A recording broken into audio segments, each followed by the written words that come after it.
Hi అందరికీ welcome back to my channel just Mounika things. భద్రాచలంలో దర్శనం అయ్యాక ఫస్ట్ పర్ణశాలకి వచ్చాము.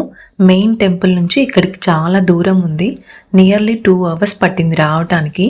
మనం వెహికల్స్లో జర్నీ చేయడానికి అలసిపోతాం. అలాంటిది ఎక్కడ అయోధ్య, ఎక్కడ భద్రాచలం, అక్కడి నుంచి ఇక్కడి వరకు అల్లారు ముద్దుగా పెరిగిన సీతారాములు కాలినడకన వచ్చారంటే అసలు తలుచుకుంటేనే గ్రేట్ అనిపిస్తుంది. చుట్టూ ఎటు చూసినా గోదావరి కనిపిస్తోంది. పర్ణశాల దగ్గర బోటింగ్ కూడా ఉంటుంది. పైన ఏమో ఎండలు మండిపోతుంటే కింద గోదావరి గాలి చల్లగా తగులుతోంది. మా కిడ్స్ ఇక్కడికి వచ్చే ముందంతా బోటింగ్ అని కలవరిస్తూనే ఉన్నారు. బోట్ ఎక్కాకేమో భయపడుతున్నారు. తర్వాత పర్ణశాల నుంచి సీతమ్మ నారచీరల ఆనవాళ్ళు ఉన్న ప్లేస్కి వచ్చాము. ఇక్కడే సీతారాములు నదీ స్నానం చేసేవారంట. ఇక్కడ రాముడు కూర్చున్న చోటు, ఆయన పాదముద్రలు కూడా ఉంటాయి. అలాగే సీతమ్మ బొట్టు పెట్టుకోవడానికి వాడిన పసుపు కుంకుమ రాళ్ళు కూడా అమ్ముతున్నారు ఇక్కడ. అవి పూజ గదిలో పెట్టుకోవాలంట. నేను కూడా తీసుకున్నాను.